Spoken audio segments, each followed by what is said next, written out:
My left leg reeked. It never fully healed after the accident, and the infection slowly spread, eating away at the bone. Desperate, I hobbled into the emergency room, hoping to get help. The first question the nurse asked was whether you had insurance. Nope. American tuna fisheries employ better lawyers than I do. Either you help me, or I'll die right on your doorstep. It's your call. The rod had traveled too far. They had no option but to amputate my left leg just below the knee. It took over a year of strenuous physical therapy before I was able to walk again. Then the hospital came after me for money. Call American Tuna and provide my case number. Have fun dealing with their antics. They've already bankrupted me. That set the wolves free. Never upset a hospital's accounts receivable department. They don't just draw blood. They come for the pound of flesh closest to your heart. Meanwhile, the fishing company's insurance had seized my father's old boat after his death. The port bow was severely damaged, but she sat abandoned on blocks for nearly 4 years, half wrapped in dirty plastic, like a forgotten relic. It broke my heart to see her like that. I had spent my childhood on that deck, pulling in cold water, fish, and shrimp with my father. By law, they were required to auction off the wreck. I made a bid of $10 and won limping aboard. I rubbed my hands over the woodwork I'd polished for years. The shipyard master must have taken pity on me because he let me work on her in a quiet corner of the yard, unbothered. I gradually, painfully, cleared out the rotting mattresses and upholstery, hauling the debris to a dumpster. I had little money, but I was able to weld the damaged frame and patch the hull. I disassembled the engine, rebuilt it, and restored the compression. I gradually saved enough money to purchase epoxy paint, flow coat, and spa varnish. I smiled when she became my weatherproof shelter. It was not easy.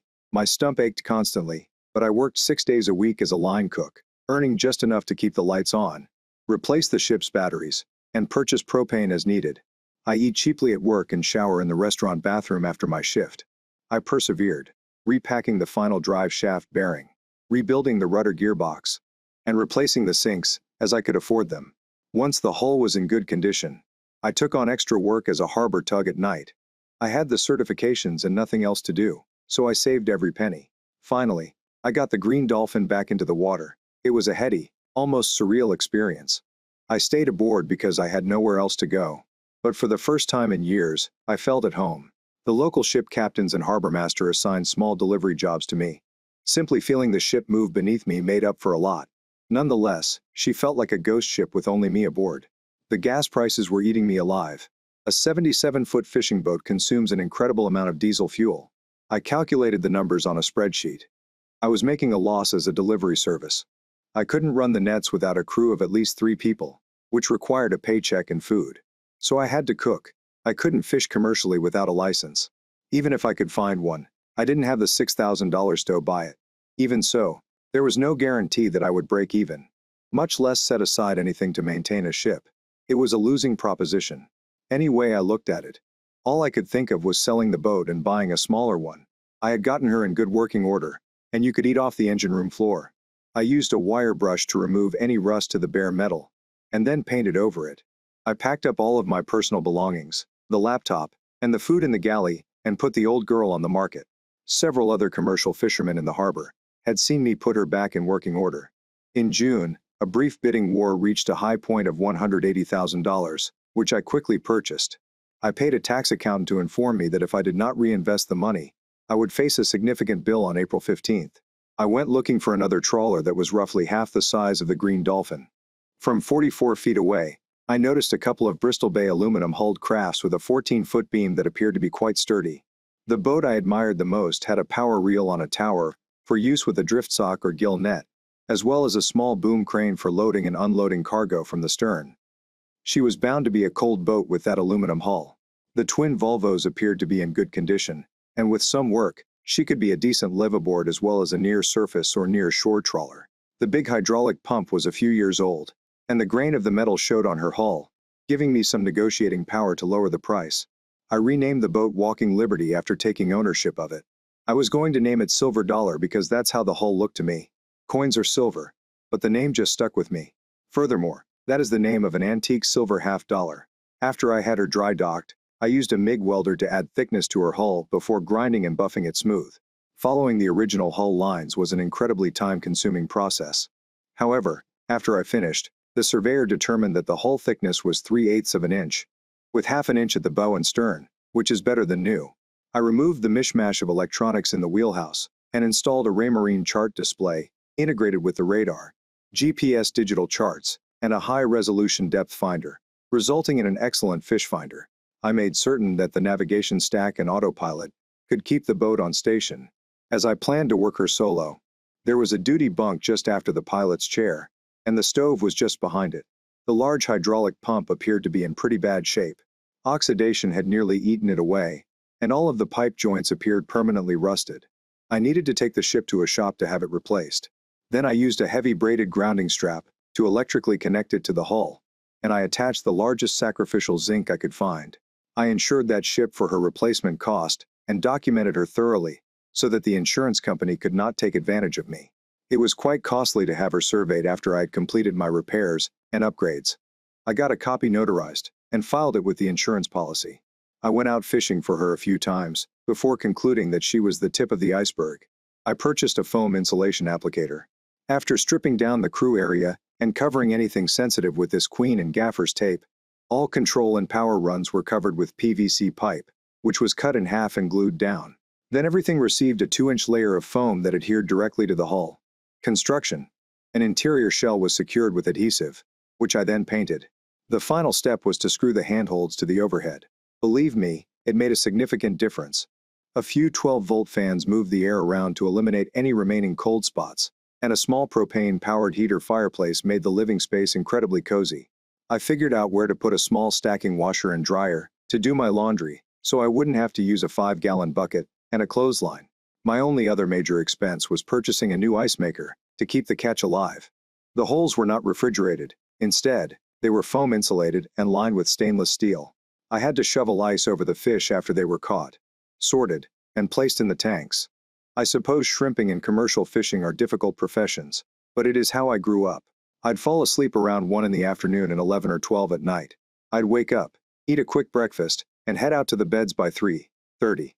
I'd be chumming, dropping the net, and bringing it in. I'd open the purse on deck and use a long-handled gaff to throw any octopus, jellyfish, or trash fish over the stern. The remainder of the catch went into the deck tanks. I had to wear a harness and a safety line because the stern lacked a railing, which would have damaged the net. Hopefully, by 5 or 5:30, I'd caught enough to make the day worthwhile, and I'd head to the market dock. It took some time to transfer the catch to different sorting bins, and then I had to call for a cart to take my marked bins in for the morning auction of whatever did not sell. I cooked a stew for dinner and ground up the leftovers for chum. Finally, I had to bleach and clean my sorting tubs before putting them back on board. I couldn't call the day done until I had filled the diesel tanks, checked the engine oil, and filled the fresh water tank for the ice maker.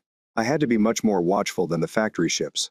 As I fished shallow and the fish moved around, that fish finder came in handy. I knew I had been sailing under the wire for far too long. I lived on the water and was familiar with everything that could go wrong, as well as how to fix it. But I didn't have any paper fishing certifications to prove it.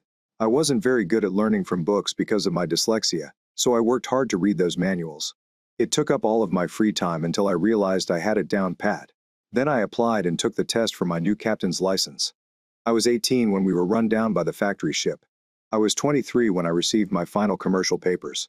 I continued to study even after I became legal.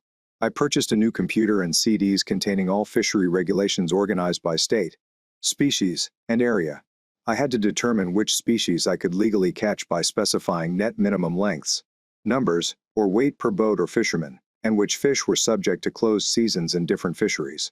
Since I was surface fishing, I had to keep throwing back my mahi, because I couldn't catch him with a net.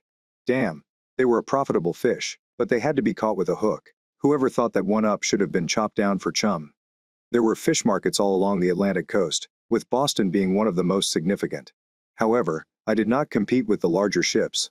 I ran live prime catch and delivered it to more expensive markets such as Portland, Maine. It wasn't very far from Boston, but the market was different. It was gale season, early winter, and I'd moored temporarily to clean and do some maintenance. You fish. There is no free time to do anything else. I suppose that's why fishing boats always look bad. The time spent cleaning them came directly from your pocket or your sleep schedule. Anyway, I was spending some of my hard-earned money relaxing in a diner, eating something other than fish for a treat. Roast beef, gravy, and mashed potatoes may not sound like much, but it was bloody ambrosia for me. A skinny guy sat across from me at my table, holding a cup of coffee. He had blue eyes and curly red hair beneath his cap. It was quite distinctive. "You must be a fisherman." "Yeah. Why do you claim to worship the pot roast?" "I bet you know at least 200 different ways to cook fish." "I despise all of them right now." I couldn't help it. I laughed. I roared until I cried. He got me. I sat down, finished my dinner, and ordered a slice of cherry pie. I extended my hand to him. "Jim McKnight, captain and owner of the Walking Liberty, with Sam Carlson." We shook, he explained. "You appear to be running single-handedly. If someone painted a picture of a tired fisherman, they couldn't go wrong by including a picture of you. Would you listen if I approached you about hiring a crew member?" I exhaled. He was correct. I was overworked to the point where making inattentive mistakes became dangerous. Yes, I realized the need. "If hiring me increases the ship's average take by a third, you can afford my pay, and we'll have enough splash left over to put away." "How do you fish?" "Hook, line, gill net, say internet." "I will not touch a hook line. It is too dangerous. I run a shallow person and work the wet box in real time. Catch market in Portland. It has given me the best dollar per pound of any market I've tried, with a bait man and 3 guys on harnesses. The summer tuna run stretches from Cape Cod to Prince Edward Island. If you put in a few fighting shares, you can charge $1,200 per day for a seat when the big ones are running. The trick is to give up $100 per seat to the broker, who advertises and schedules for you. Both of those markets will not halt your normal net operations if you have a second crew member." I sat quietly, sipping my coffee and reflecting on the situation. The cold-raised tuna market was insanely hot, and I'd never heard of a lift-pull operation failing for lack of funds. A lack of management. Sure, there was no reason why we couldn't conduct a short boom trolling operation while transporting a person. Either the ship was fast enough to work further north, to find better sushi-grade tuna. The ship would require some safety equipment, such as a small rib boat, but I could handle that. I had well over $60,000 in the bank. "Let's see what we can do to secure a berth for you. I live aboard to save money and do cleaning and maintenance whenever I have free time." I paid my bill and left a tip before leading the way out to my small Honda hatchback. Down at the docks, the Walking Liberty appeared to be the run of the litter among the larger trollers and gill netters. Still, I'd managed to not only keep my head above water, but also stay solvent enough to pay for regular engine and drivetrain maintenance, insurance, and licenses, while saving a little money each month. True, I did not spend much more than I had to. There were both positive and negative aspects to hiring a crew. I wouldn't go insane as quickly if I had someone else to talk to. But that comes at the expense of my privacy. I'd benefit from a more diverse diet, and possibly be able to eat something I hadn't cooked myself. But it meant putting up with someone else's tastes, which we could arbitrate. If I wanted to wet box live tuna, I'd have to raise my insurance premiums and pay a salary. I'd need to combine a couple of holds to create an 8-foot-long coal box or two. Just a couple would make for a good day's catch, and keeping them on the ice would be highly profitable. I was in a rut. What was I planning to do? Go bankrupt? I didn't have any notes, so I was doing well financially. I slept in the wheelhouse, on the watch bunk. If I were going to run with a crew, I'd have to make different plans. There were 2 bunks in the bow, but no mattresses. With just one phone call, I could have that resolved quickly. They would be delivered before the evening.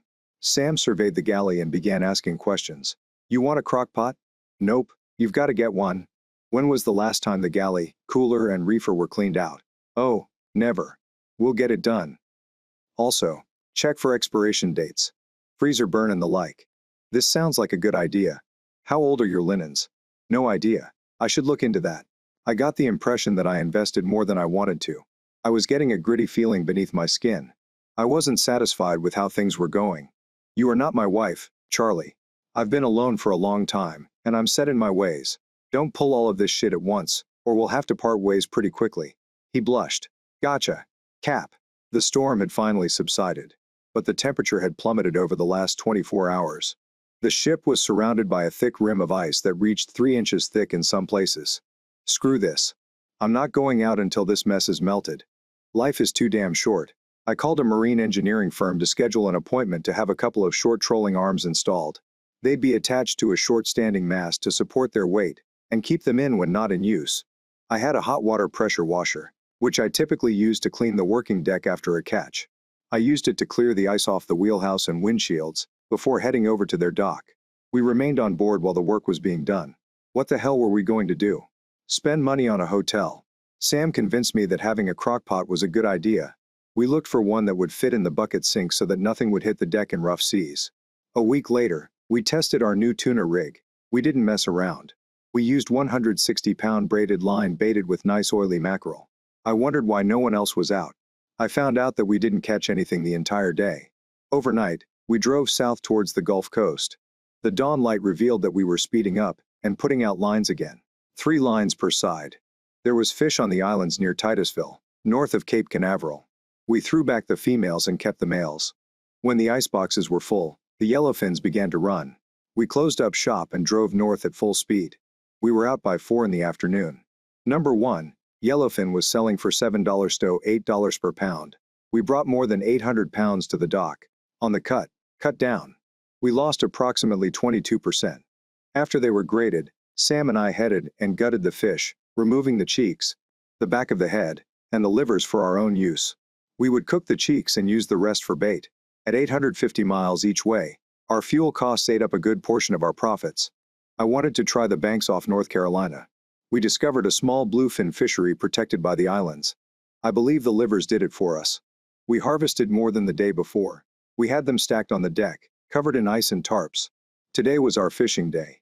We ran the seine on our way back up the coast, where we found a good haul of brown shrimp in the grass beds on the flats near the coast. When we arrived at the market dock, we were almost out of product. We had definitely put our ice maker to the test. We more than doubled our income overnight and had lower expenses because we fished a closer range. It was about 460 miles instead of the 850 we had pulled the day before. We'd had a magical path for a short time. We returned 3 more times before the tuna stopped hitting. We only got 3 more on the 4th day. Fortunately, the shrimp didn't move, so we made enough runs to fill our tanks. They had been feeding for most of the year, so they weren't small. The majority measured between 11 and 13 centimeters. We handpicked a bucket of big old fellas, about 16 to 18 cm long, that brought in a good price because they were still alive on ice. Hell, they were all still alive, but they were downright frisky because we kept changing the water for him. I must have had the touch that season because we had a large market share. With scarcity comes value. I shake my head. My father would never believe it. I'm a shrimper. We were running a seine with a 2.5 in mesh that removed a lot of the smaller ones. When the coast came along and gave me the evil eye, it was a compliance inspection. They were pleased with my network, but when confronted with all those expensive licenses, they were speechless. They'd been seizing non-compliant boats, so I'd taken extra precautions. Following that brief visit, Sam and I broke out the peppermint schnapps. I thought we were definitely screwed. Nope. I had heard that they were seizing ships, so I made it a point to keep our licenses up to date. Why do you think so few ships are bringing in shrimp this winter? The Coast Guard is about to shut down the Independence. Whatever the reason, we're definitely cleaning up at the fish market. Yep. We can afford to take a month or more off once shrimping season begins in February. Damn. We will not know what to do with ourselves. I let out a small smile. Yep. I'm curious as to how it will feel. I didn't tell Sam about the extended insurance policy I'd taken out. Some coastal fishermen had simply disappeared, boat and all. My bet was on narcotic smugglers, but my heart belonged to the factory. Fishing boats began to suspect them of chasing down their competitors in the dark without looking back. I had a pair of AA-10 combat shotguns and a few cases of very expensive shell rockets. Really? One case contained high explosives, while the other held armor-piercing incendiary rounds. I promised myself that I would never go unarmed on the water again after my father's funeral. We fished the shrimp beds until the final day of the season. The restaurants almost drove us out of our homes. After the season, they couldn't advertise live shrimp because they'd be selling frozen stock. The locals thought that was funny. It was time to white tornado the boat. I opened up the bilge deck, siphoned everything out, and power washed the lower reaches. I removed all of the bilge pumps and carefully inspected them, replacing the impeller in one. In bad weather, they could work extremely hard for long periods of time. That's why I kept a few spares, including hose and worm clamps. There were a couple of small eyelet filters just before the diesel fuel injectors that needed to be examined. I wasn't particularly pleased until I ran them through an ultrasonic bath. For general maintenance, the large fuel and oil filters were replaced, as well as the oil. The hydraulic fluid was sampled and examined under a microscope. We were fine. All hose clamps beneath decks were tested and tightened. I had inspected all fuel and oil hoses, as well as the water lines. After all of my grounding work, the large hydraulic pump was operating normally. That reminded me to have the sinks replaced. Then, because we had the time, rather than waiting for the schedule to expire, the boom crane was disassembled and rebuilt, as was the power reel, which was filled with patches. So I bit the bullet and purchased a new one. I removed all of the power line reels from the trolling rigs to have them cleaned and lubricated, as their daily dip in fresh water did not remove all of the salt. We also emptied and sanitized the cooler and freezer. The food was thoroughly inspected before being reshuffled or discarded. Then it was time to gather inventory with an eye toward recipes. Canned goods with loose labels, or RUS, were also discarded. Everything was cleaned, painted, or rubbed down with oil. Finally, I purchased a couple of large two-handed random orbit sanders designed for the auto repair industry. I purchased a short case of bonnets, 2 5-gallon buckets of light grit polish, and 2 buckets of paste wax. We put her up on jacks and gave her the business. By the end, she looked brand new. The flow coat below the waterline looked fantastic, and everything else shone.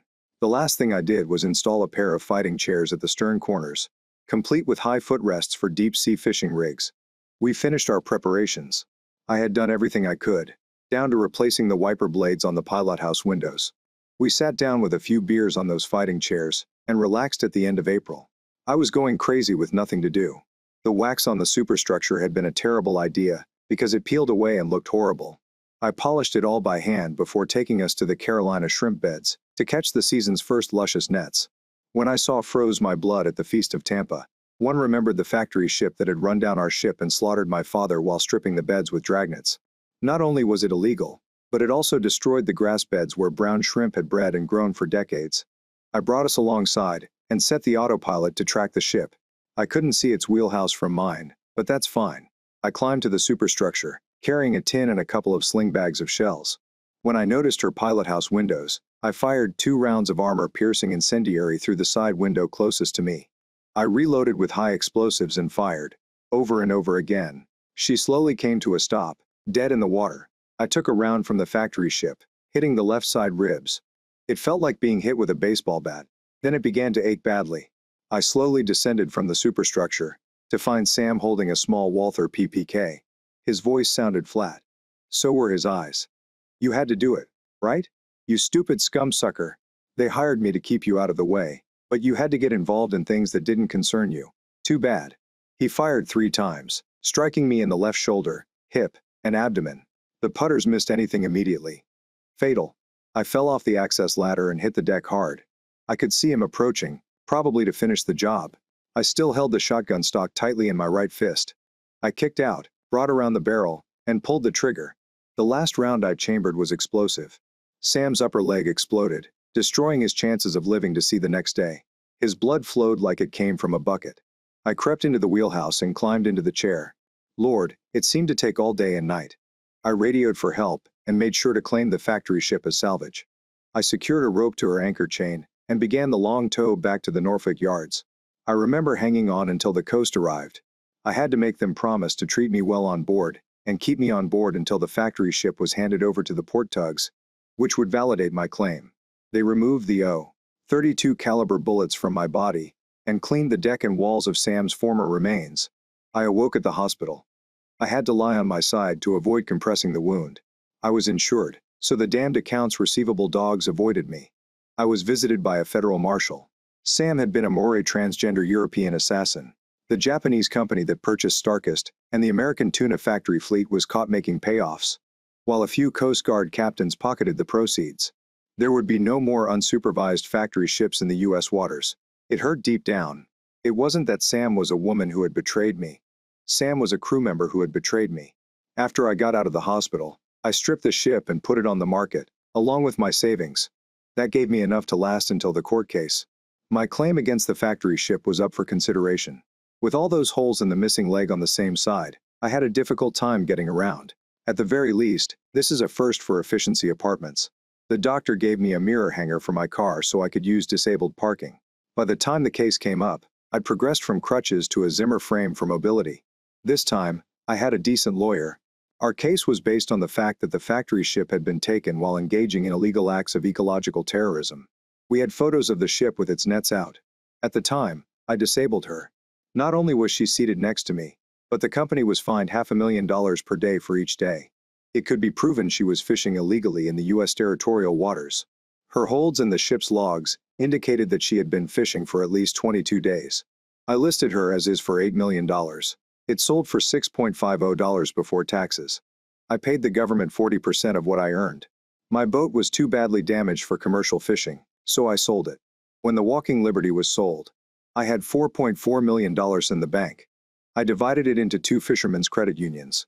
Aside from depositing $250,000 in a Chase Manhattan account that I could access using a debit card, I had been burned enough. I was out of the fishing business. I wasn't sure what to do with myself. I'd been fishing professionally since I was old enough to stand on a ship's deck. I didn't know a thing. I was not going to live with a noisy, stomping scumsucker on my ceiling, an alcoholic woman on the dole with a crying baby, or 4 screaming preteen brats attempting to dispose of one another next door. I took my checkbooks, bad attitude, and Zimmer frame, looking for a new boat. I looked at boats until I was blue in the face. Houseboats did not do it for me. Trawlers appeared to have all of their living space divided into small sections, separated by ladders. I complained to the yacht dealer about what wasn't working for me. He asked that I let him work on it for a while. He discovered a single cabin, 37-foot Nordic tug. That seemed pretty good to me. There were still a few issues that needed to be addressed. The galley was completely electric. I made a significant investment in getting an LP gas system installed. I had 2 large 100-pound tanks lying on their sides on the aft salon roof. The ship's boat was equipped with a swing arm crane by its original owners. It easily handled the propane tanks, which weighed nearly 200 pounds each. I had a Force 10 3-burner gas stove and oven installed. There was no ship's boat available at the time of sale. I purchased a 14-foot rib boat with a half-covered pilot station, an open stern, and a 90-horsepower Johnson outboard. When it was mounted on new support blocks, it blocked the radar, forcing the transducer to be remounted. The pilot house electronics were terrible, but I was accustomed to a commercial setup. I got a new phono chart plotter, radar, GPS, and fish finder installed. It already had a 7001 autopilot, which I'd worked with previously. There was a seat in the shower, which I required. The shower was improved so that I could have a sauna whenever I wanted. The wheelhouse windows had a nice feature installed that I had never seen before. They opened up from the bottom. They had tiny arms to hold them in place. I hired a marine contractor to rebuild the whole thing out of much more durable materials. Let's say the seals he used passed the fire hose test. I used a pressure washer. I had no concerns about the diesel engine because it had recently been rebuilt. I just made sure to keep a complete inventory of fuel and oil filter spares. Unlike a working ship, she had little to no rear deck. What was there? I went with an all-weather chair and a gas grill. All I had to stay clear of was the laser hatch and the deck. I only have 1 foot and partial use of my shoulder. The ship's layout made it difficult to board and disembark. I had the stern railing removed down to the deck and redesigned for easier access. I had the pilot's bench removed and a nice air ride, reclining pedestal-mounted seat installed instead. It was more than comfortable to sleep in. I mounted it on a bearing rack so it could move from side to side of the bridge, covering the radio station. The helm and what was once the chart station will now serve as a dining area. All of the charts were electronic. I removed the large wraparound dinette and replaced it with a 12-foot-long desk with plenty of drawers above and on the ends, as well as a chest freezer at the bow end, closest to the galley. I had another one of those air-fried reclining chairs installed at the desk, just as I had at the helm. It didn't leave much space behind it, but I could still turn it and watch a movie comfortably. The thing even had a footrest. She'd been outfitted with a Kenwood FM CD player, and a few speakers were mounted on the exterior walls. I figured I'd have more free time to play with, so I installed a small home theater and began collecting movies. I purchased a few biographies as reading material, as well as some Ford's guides to destinations such as the Gulf Coast and Caribbean. She had nowhere near the range of a commercial boat, perhaps 1,000 miles in ideal conditions. Early that spring, she was back in the water, insured and ready for her first voyage under my command. I named her Persuasive Argument. I got my spare shotgun back from the coast and purchased a few more cases of those grenades that worked so well for me. I spent some time traveling along the coast, checking out the slips and services. I discovered a place with limited services on Canal Street in Delaware City. The first had electricity and water. That was sufficient for me. I was still too uncomfortable to drive, so I did not bother getting a car. I used a service that would come down to the docks, take me around, and bring you back. For an additional $20, the driver would carry my purchases inside the boat. I appreciated that kind of service and informed my drivers. Without a doubt, it improved my service. The guys also knew where the best pizza places were. As autumn progressed, the weather became increasingly unpleasant. I had no reason to spend the winter on the East Coast. I put a couple of $1,000s on deposit to keep that slip open for me, then prepared to make way. I pumped her out and filled the diesel tanks before heading to Bermuda, my first offshore port of call. I discovered that she was unstable and in open water. She purposefully wallowed, like a carnival ride. Something was wrong with the hull geometry, and I wouldn't be able to fix it. I turned her around and returned to Norfolk. I was very disappointed with that ship. I'd invested all that money in her only to discover she was a shoreline creeper, and I was the yurt who bought her. Well, all I could do was trade on her manufacturer's name. Play up all of the improvements to see how much I could get out of her during the boat market's spring rush. I bought her for just over $200,000 and invested well over $100,000 in her. One meticulously cleaned and surveyed her after removing all portable items. I was surprised to learn she came in at $340,000. I put her on the market with no expectation of a quick sale, at least for a small one-story house, and rented enough furniture to live on, while moving my belongings from the ship into the second bedroom for storage. I kept the rib boat in the house's garage. Meanwhile, I became more aware of my options. I went to the library to use the computers. It was much easier to investigate various manufacturers, models, and reviews. Damn if I hadn't seen more and more positive things about catamarans. I called Journey Catamarans to schedule an appointment. I was tired of making someone else's boat into what I wanted. I decided that it was time to have a boat built to my specifications. I chartered a plane to get to Alameda, where the two guys had set up shop. They were not builders. They were both designers and contractors. I ordered a stripped-down version of their 47 FT catamaran, with no flybridge, a 56 FT lengthened for more stowage, a slightly longer rear deck, and a more open salon feel. I specifically did not want a multi-level living quarters design. What the hell did I want from more ladders? The plan was for one master cabin on the main level, a head and shower, and two smaller cabins, one in each hall. This allowed the designers to add more tanks and create larger engineering spaces. I showed him a picture of my half-covered helm rib boat, which I intended to use as a ship's boat. That required additional engineering work to design the crane's load-bearing structure. They created a caddy virtualization of it, and we took a few waters. To give us some working space, I arbitrarily set the beam at 18 feet. They used an arch rather than a dry stack to support all of the antennas and the radar scanner. A shortwave antenna and flag cable ran from the arch's peak to a standing jack on the bow pulpit. I had made a long list of improvements to the Walking Liberty. These became part of the working specifications. Because I was disabled, I insisted on having a seat in the shower and had to make one out of wood for comfort. I redesigned the galley to include a gas hob and a breakfast bar. They seemed enthusiastic about some of the changes we proposed. We made it almost maintenance-free by specifying synthetic wood instead of teak. I put half down for a 14-month delivery in Norfolk. $150,000. Poof. Hell, it was going to be shipped over from China anyway, so the destination was irrelevant. I took the specifications for all of the beds and ordered linens. The galley had space for a few small appliances, including a mixer, crock-pot, turkey roaster, and a large covered electric fry pan. I purchased good quality units and stored them in their boxes. Heavy lift pullouts in the galley were designed to make it easy to move appliances. I purchased the pots, pans, dishes, and flatware that I desired. The large shower I had requested had a wet, dry sound that I had installed, and a seat wide enough for two to protect a person's back and sides. The thing also included a 30-gallon hot water heater. I bet you can guess what I ended up calling her. Yep, the thing. Somebody received a nice Christmas present. The convincing argument resulted in $340,000 in my pocket. I felt much better. Still, I felt sorry for the guy who got stuck with her. Horse trading is a serious business. I spent the holidays being driven around town, attending dinners and shows. I had been a Carhartt guy for a long time. I changed my purchasing habits. I purchased some quality wool shirts and pants, as well as a synthetic loft coat. I had once purchased a pair of military surplus pants from Eastern Europe. They were made with wool. Ripcord. I couldn't wear them out. That's all I've bought since then. That winter, I focused on learning management skills. The Coast Guard offered a few courses on ship operations and personal duties. It piqued my interest so much that I decided to continue taking classes there for a while. It was nice to be able to bounce ideas off of someone else. My fishing industry perspective and experience enabled me to speak with captains of yachts, tugs, and some of the largest container and distribution ships. I learned a lot about how other boats operated, We all enjoyed coffee and spent many of our mornings conversing at a diner near the school. I purchased a laptop and a hard-sided case to store it in, and I always carried it around with a pad of paper.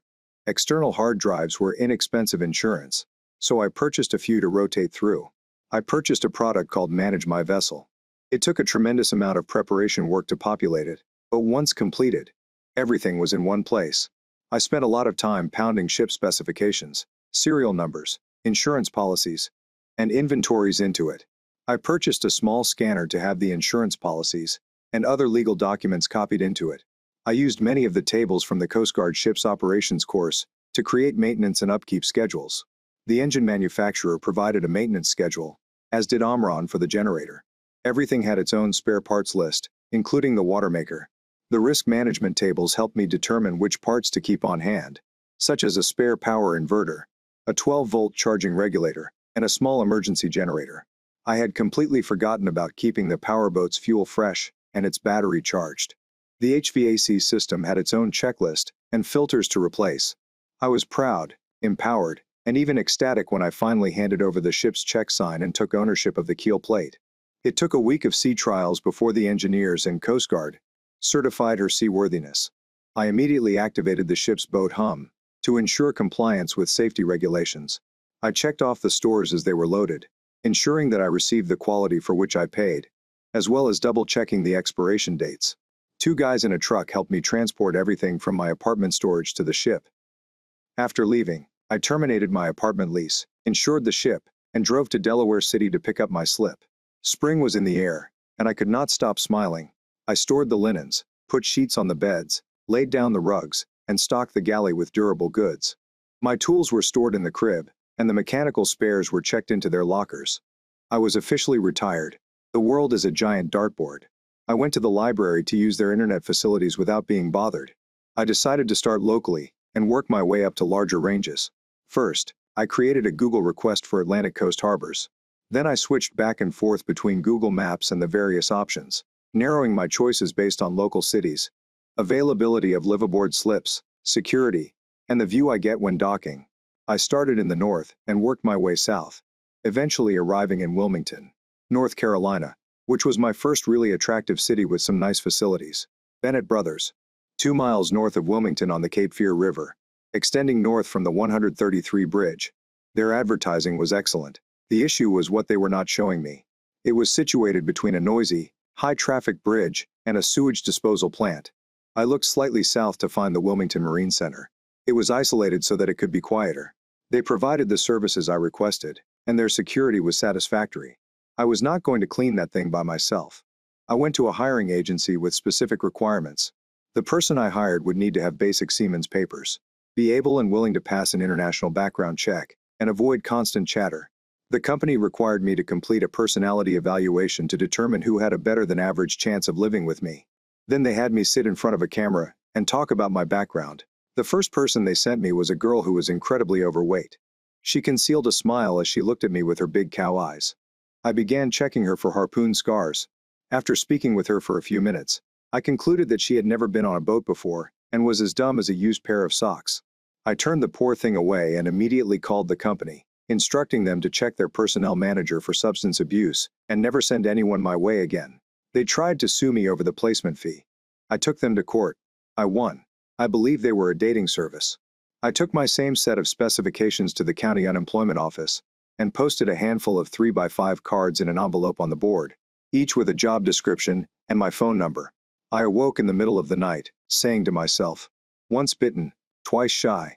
The following day, I hired a security company to install high-quality miniaturized cameras in all 4 corners of the salon's overhead and 2 in opposite corners of my stateroom. They were all hardwired into a computerized recorder beneath the helm console. Then I purchased a 0.38 revolver with a 2-inch barrel and a belly holster. I was smart enough to put in enough range time with it to be golf ball accurate at 25 feet. I try not to take unnecessary risks anymore. I started receiving calls in response to my advertisement. I scheduled a group interview at a local restaurant. 3 men and a woman showed up with food for me. All 4 were ex-Navy with clean 214ths. After dinner, I put it on the line. I have just retired from commercial fishing. My last crew member shot me and lost his life for his efforts. So you know I'm not one to play around. I am looking for someone to perform general maintenance and cleaning. Maybe some cooking, but that's up for grabs. I'll probably be returning to school at one of the local colleges. I'm paying $40,000 per year plus room and board in the dead of winter. I plan to travel to warmer climates for a while, so you'll most likely need a passport. I refuse to put up with drama or jailhouse lawyers. If you're religious, you'd better look elsewhere. One guy looked at me as if I'd grown horns and then left without saying anything. I called after him. You are welcome to dinner, Bob. A second guy asked me, is 40 thou the highest you're willing to go? I responded that I will be taking classes during the first semester, so I will pay any tuition and materials bills you incur if you also take classes. He shakes his head. Sorry, but I need to do better than that. I responded that you might do better walking off the street in sales, but anything else, such as insurance sales, will require training, for which you will most likely be charged. Good luck. We shook hands and parted ways amicably. The third guy stood up and spoke. On second thought, I do not want to work so hard. Do you mean you don't want a job? Okay, yeah. I figure I can live on unemployment for a few years, and then stand around with a will work for food sign. I told Jesus, you're just lazy. I wouldn't take you on my ship if you paid me. He had a thick hide because he simply sauntered off. I looked at the final contestant. She sat there, unsure whether to grin or maintain a poker face. So, what is your story? She said. I was having nightmares on board after we had a fire. The psychiatrist advised me that staying on board would only make matters worse. So I was granted a medical discharge. I was concerned. Will you be comfortable living on a 50-foot motorized cat? She smiled and replied, oh, no problem. I just don't get along with people above and below me, much like a mausoleum. I started to imagine it, and I shuddered. When we stood up, I noticed she was taller than most. She appeared strong and competent. What is your name? I'm Jim McKnight, and this is Katherine Miller, an E4 diesel engine mechanic. Hell, I am in luck. And so are you. I need someone to tune a diesel by ear. However, it is powered by a pair of smaller, less expensive engines. That is okay. They're all pretty similar as long as they have 4 strokes and variable speeds. So long as they aren't turbocharged. The power ratios and stresses are then randomly distributed. Let's go see if you can cope with your new surroundings. I purchased a small Honda CR-V to get around town in. At first, I thought it was a go-kart with a fiberglass body, but it quickly earned my respect. It was very agile in traffic, and the hatchback was convenient. We pulled into the lot and parked in my disabled parking hangar. We were able to get a space close to the building. It took only a few minutes to reach the ship. I stood on the dock with Katherine, looking over the thing. What are your thoughts? She nodded towards the Ruby boat. Large runabout rig for inclement weather. She turned to survey the rest of the ship. Have you had her out of the blue yet? Not yet, but my hopes are high. She has porpoise nose nacelles that lead both bodies with a high arch. She should just slide over. Anything less than a force 3. She has a wedge in the center of the arch to steal the power from. Waves crashed into the hull from below. We'll have to take her out and see if she's a lady, or an inebriated 3 or 4. I showed her how to get to the spaces below deck. I stayed on top of the ladder while she descended. Are you not coming? I raised my left trouser leg to showcase my replacement. I don't do well on ladders or stairs. That is why I am hiring you. The light turned on. I suppose I am less of a luxury for you than I thought. I nodded. I've been shot 4 times and lost my lower leg, all on the same side. My mobility is really bad some days. She disappeared below decks for a while, before reappearing smiling. This is a good opportunity for me. There is plenty of headroom down below. The engine compartments are open and well lit. There are huge escape-sized portholes everywhere, and the berth is excellent. I am sold. Okay, now the other shoe drops. I want you to study and test for the first mate's papers. I'll pay for it all because I demand it. Are you still in? She nodded quickly and grinned. You betcha. Do you have a car? Not yet. I threw her my spare keys. I shouldn't trust you with these until I check your background, but I have a good feeling about you. I took a book from the salon shelves and laid it open on the breakfast bar. This is a course guidebook. Do you have enough money to close your affairs? She shrugged. A little. Good. I said as I handed her 450s. Go get your things, pay off your apartment and move in. While she was gone, I called Journey Catamaran to order another large, comfortable chair and pedestal similar to the one I had installed in the salon. Then I napped. I had a busy day. When I awoke, the sun had gone down. I smelled casserole and heard classical guitar music in the background. I rose, dressed, and went to the head. I'd have to remember to dress after waking up with a woman aboard. I went out to the salon to see what was going on. Katherine sat at the desk, reading from the shelf. She must have heard me enter as she turned to face me. "We need more seats in here. You've elevated bachelor accommodations to a new level. I beat you to it. I'll have another chair like the one you're sitting on delivered and installed within the next 2 days. I smell something good. Turkish tetrazzini. I saw the ingredients on the shelves, and it's a no-brainer to make. Great. I've grown to despise cooking for myself because I either waste half of the food or make something simple like tacos. I believe this will work out better than I had hoped. Good. Dinner is at 20. It was hot and savory. After dinner, I helped clean up the pan and dishes. I still felt tired, so I went to bed. I got up a little early to prepare and bake some cinnamon rolls. When Katherine rolled out and entered the salon, I was already a huge fan of his. She wore a huge grin on her face. Breakfast consisted of coffee and hot rolls. That's a difficult combination to beat. I tried to bake a few times per week. It keeps my hand inside. I've noticed that I've been sleeping longer than usual lately. I verified that my insurance was still valid and scheduled an appointment with a doctor. I knew I'd be sent to a specialist, but this opened the door for me. The doctor palpated my abdomen, gave me a funny look, and scheduled an NMR imaging series. He said, "I have a funny feeling you have an insistent infection, but it could be something else. The density plot from an NMR will tell me a lot." Well, he was both right and wrong. I was short on one leg and had a large, stinking cyst buried deep in my torso. The wrong part was a tumor attached to my liver. Thank goodness. It was harmless. But the operation that fixed me left me split open like a gutted mackerel. It definitely took the wind out of my sails for a while. I lied to the hospital, claiming that I had hired a full-time nurse to care for me. Katherine almost snorted her coffee when she heard that. I stayed in sweatpants for a few months while she did the laundry, cleaning, resupply, and cooking. The sauna with a seat was the only thing keeping me clean. However, I had to purchase a couple of additional grab bars and have Katherine install them for me so that I could use the restroom, get out of bed, and sit in my lounge chair until my belly muscles could handle the load. It was strange to run my fingers around my belly, from the bottom of my ribs to my groin, and find a grid. To ensure proper healing and the absence of adhesions, they placed a Kevlar mesh between the skin and muscle. I was grinning through tears as I held and groaned during my first post-op setup. Then things got better. It had begun to snow. It was that time of the year again. I pointed the bell south and departed for sunnier climes. Puerto Rico seemed like a pleasant destination. It took less than a week to travel there. I was strong enough to walk a few blocks from the ship and back.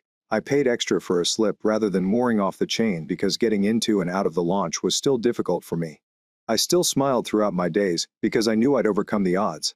Here's the next story. I'm 34. I've just had probably the most intense month of my life, and I need to get it off my chest. So my father passed away recently after battling illness for several months. We hadn't spoken in nearly 3 years, because I decided to become a history teacher rather than join the family hardware store. Our last conversation ended with him telling me I was dead to him. My grandfather founded this chain of hardware stores decades ago, and my father expanded it to 3 states. He had always expected all of us kids to join the family business. My brother, 40 joined right after college. My sister, 38, followed a few years later with a fancy MBA. I was the only person who desired something different, teaching history to teenagers. My father had laughed when I told him my plans. That's how you want to waste your life, playing with chalk while your brother and sister do something worthwhile for the family. That happened 3 years ago. I had not been invited to any family gatherings since then. Holidays, birthdays, and anniversaries. Nothing. Everyone maintained radio silence. Despite this, I still attended his funeral. I'm not sure what I expected, but it definitely wasn't warm hugs. During the service, I stood in the back, while my mother, brother, sister, and their families were all in the front row. A picture-perfect grieving family. As the service ended and people began to leave, my sister made a beeline for me, her face cold. "What are you doing here?" "She is quiet. He was also my father." I simply asked, "Was he?" "Because you acted as if you didn't have a father or a family for the past 3 years." I took a deep breath, trying to remain calm, but I hadn't come here to fight. I simply wanted to pay my respects. "Respect?" She actually laughed. "You have disrespected him every day of your life. You're the family's disappointment. Do you know what it was like having to explain your absence at every gathering? Seeing Dad's face fall when someone inquired about you. That was when my brother joined us. Looking as excited to see me as my sister was. "You have to leave," he said flatly. "Nobody wants you here." I looked around and saw my mother, aunts, uncles, and cousins watching from a distance. None of them stepped forward. None of them disagreed. The message was received loudly and clearly. There will be a reading of the will at the house afterwards. My sister added with a smug little smile. Do not bother coming. In any case, you aren't involved. I just nodded and replied, I understand. I apologize for your loss. Then I walked away, without looking back. I expected a cold shoulder, but it still hurt. 2 days later, Mr. Reynolds, my father's lawyer, called me. I remembered him from childhood. He always had peppermints in his office and kind eyes. He said, I need to speak with you about your father's will, following the usual condolences. I frowned. I was told I was not included. There was a long pause. Who told you this? My sister attended the funeral. He sighed deeply. That is not accurate. In fact, your presence is strictly required. Can you come into my office tomorrow at 10 a.m.? I was curious, so I agreed. The following morning, I sat across from Mr. Reynolds in his office. Even after all these years, it still smelled like peppermints. Your father updated his will about 6 months ago, he explained, adjusting his glasses. He never told his siblings or mother about the changes. He slid a thick folder across his desktop. In short, your siblings were led to believe that they would inherit equal shares in the family business. Your father left you with a controlling interest. I simply stared at him. That cannot be correct. We hadn't spoken for years. He would disown me. Mr. Reynolds smiled sadly. Your father was a complicated individual, proud and stubborn. But he was not blind. He saw how your siblings ran the business while he was ill. He did not like what he saw. Then he took out a sealed envelope. This is a letter he wrote to be delivered to you following his death. I will give you some privacy. When he left, I opened the letter with trembling hands. It said, Son, if you are reading this, I am leaving. I understand we parted on bad terms. My pride would not allow me to reach out while I was alive. And for that, I apologize. I was mistaken about many things, but particularly about you. I've been watching from a distance over the last few years. Your brother and sister informed me that you were failing, trying to make ends meet as a teacher, but I have friends everywhere. I know the truth. You've been appointed department head at your school. You have been nominated for Teacher of the Year twice. Your students respect you. You forged your own path and triumphed on your own terms. You accomplished exactly what I lacked the courage to do myself. What you don't realize is that I never wanted to run the family business either. My father pushed me into it. Just like I tried to push you. I let my resentment for my own lost dreams cloud my judgment. I couldn't see that you were braver than I ever was. Your brother and sister are also like me. Concerned with appearance, wealth, and status. They've been making decisions that go against the principles on which the company was founded. Cut corners, mistreat employees, and prioritize profit over all else. That is not what your grandfather built or what I attempted to maintain. So I'm entrusting the family legacy to you. Not because you've earned it through business loyalty, but because you've earned it through personal loyalty and principles. You don't need to run it. You can resell it if you want. But I trust you to make the correct decision, whatever it may be. I was wrong when I said you were a disappointment. The truth is, you are the only one of my children who did not let me down in the end. I am proud of you, son. I'm sorry I never told you when I had the opportunity. I sat there for a long time, holding the letter. Tears are streaming down my face.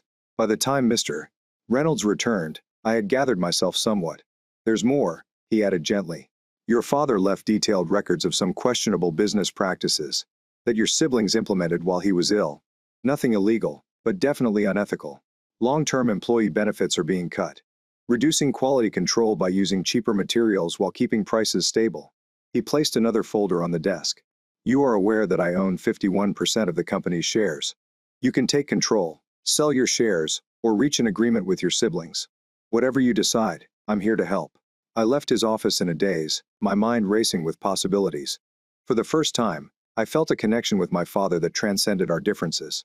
He'd seen me, really noticed me. Even when I expected him to turn away completely, I decided to wait before doing anything. I needed time to process everything and make clear decisions about the next steps. I did not tell my siblings about any of this. They did not contact me, nor did I contact them. Then, almost a month after the funeral, I received a text from my sister. We need to discuss Dad's workshop and his personal effects. Come to the house tomorrow at 2. My father's workshop was a converted barn behind the family home, where he spent hours building furniture. It was the only place where the tough businessman disappeared. Instead, my father, who taught me how to build a birdhouse as a child, showed up.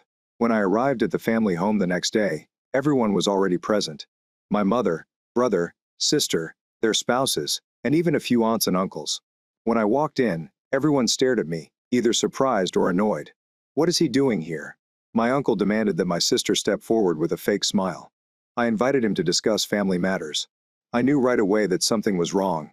My sister never did things without a reason. And she would never have invited me, because of family sentiment. We've been going through Dad's belongings, my brother explained, suddenly appearing friendly. There are a few items in the workshop that we thought you might like. Sentimental value and all that. I nodded cautiously. That is thoughtful of you. My mother just watched silently, saying nothing. As we walked out to the workshop, my sister casually asked if I had heard anything from Dad. Lawyer. So there it was. They were looking for information. Just standard condolences. I spoke vaguely. Why are you asking? She shrugged. Just wondering. We have been handling all estate matters. It's been quite complex. Inside the workshop, they showed me some of Dad's old tools. Half-finished bookcase. Some photographs on the wall. All the while, they continued to ask seemingly innocent questions about my life, my work, and whether I had recently spoken with any mutual acquaintances. Finally, my brother got to the point. Look, we know Dad might have left you something in his will. We're just trying to figure out what it could be so we can close out the estate. I looked around at everyone. The family that had shut me out, labeled me as a disappointment, and refused to invite me to my father's funeral. According to what I understand, I said slowly, you had a will. Wasn't everything covered in the text? My brother and sister exchanged a look. My sister admitted that there were some unresolved matters. Mr. Reynolds mentioned that there could be a separate provision for you. I nodded. I see. And you're concerned about what that might be. We just want what is fair. My brother insisted that Dad was sick at the end. I'm not sure if he made any last-minute changes. My brother was trying to say, but my sister interrupted, that whatever Dad left, you were willing to buy it from him for a fair price. Of course, to keep things within the family. And if I wasn't interested in selling, the room quickly became tense. Do not be difficult. My mother finally spoke, her voice cold. You turned her back on the family. Regarding your father, you can't come back now and take what you didn't earn. Earned. I repeated as if you've earned it. By what metric? We stay. My brother snapped. We performed as expected. We built the business while you were away playing. Teacher. I couldn't stop laughing once I started. Is this what you think I've been doing? Playing? We know what you've been up to, my sister said dismissively, struggling to pay rent on a teacher's salary while we expanded the business to 3 new locations. That's when I realized they had no idea what Dad had done. They still assumed he left me some personal items or a small sum of money. They had no idea. I now run the company they were so proud of expanding.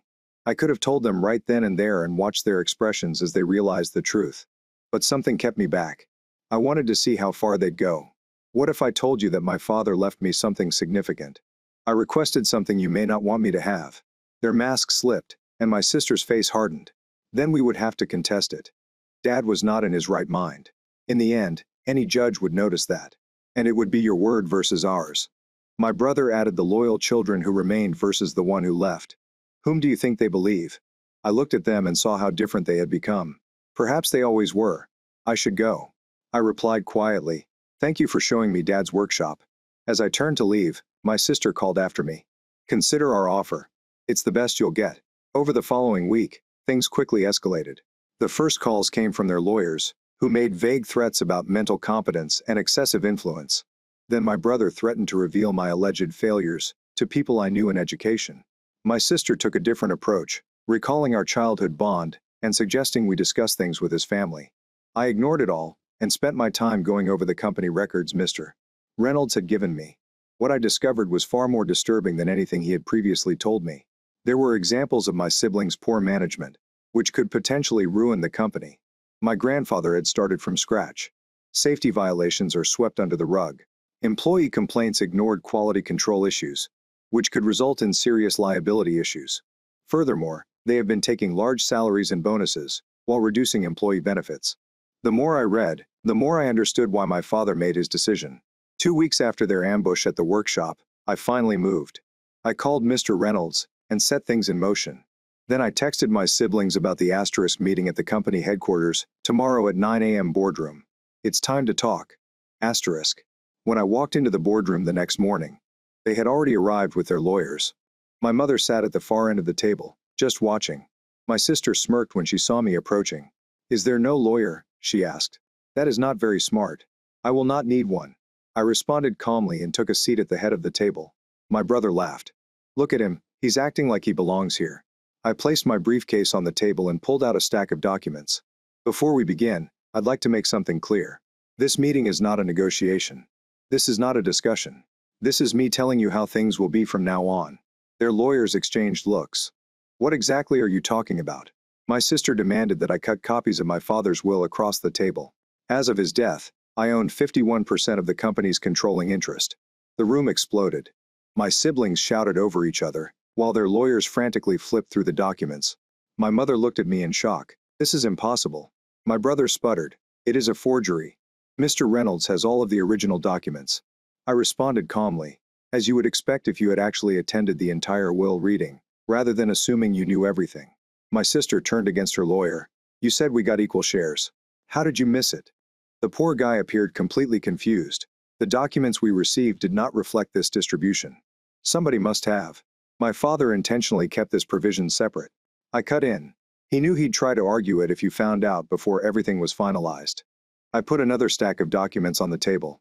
These are the records of all the changes you made to company policy and procedures, while Dad was ill. The individuals you fired without cause. You've cut corners and ignored safety regulations. Dad kept track of everything. My mother's face had turned completely white. Is that true? She inquired, looking at my siblings. Neither of them responded to her directly. My brother was the one who recovered first. So what happens now? Are you going to sell your stock to a major corporation? Destroy your grandfather's legacy out of spite? I shake my head. No. I'm taking control of the company. You? My sister laughed. You don't know anything about running a business. I know not to mistreat employees who have provided decades of loyal service. I fired back. I understand the importance of prioritizing safety and quality, and I know how to listen to people with experience. I gestured toward the door, which opened to reveal Mr. Reynolds and 3 of the company's longest-serving department heads. My siblings had systematically pushed them aside. This is my new executive team, I stated.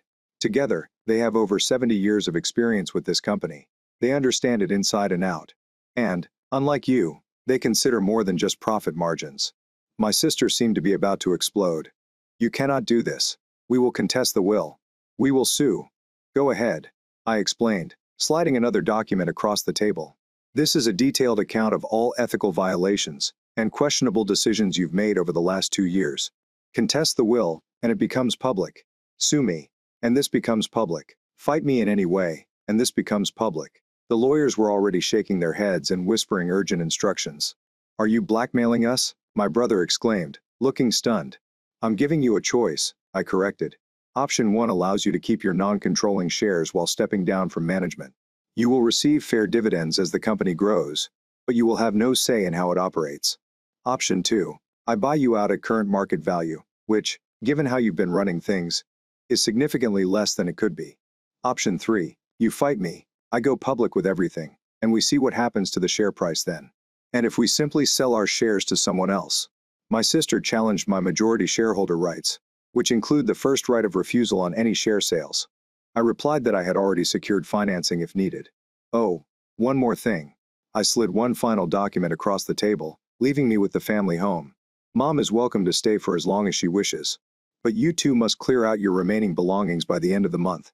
The silence that ensued was intense. My mother looked at my siblings and me, decades of family history hanging in the balance. Eventually, she spoke. Your father was correct. She spoke quietly about everything. She turned to face my siblings. I went along with how you treated your brother because I assumed it was what your father wanted. I was wrong. We were all wrong. My brother and sister seemed betrayed. Mom. My sister started. No. My mother cut her off. I have seen the company books. I have heard the complaints. I chose to ignore everything because it was easier than confronting you. That ends today. She stood up and moved to sit next to me.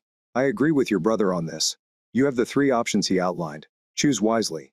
In the end, they chose option 1, stepping down from management while retaining their shares. It was the best financial decision they could have made, but I am sure their pride suffered greatly. It's been 6 months since the boardroom battle. The company is actually doing very well under the new leadership team. We restored all of the employee benefits that my siblings had cut, improved quality control, and even expanded into 2 new locations using proper planning and resources. My relationship with my siblings is still quite strained, but there is a fragile truce. My mother and I have started to slowly rebuild our relationship.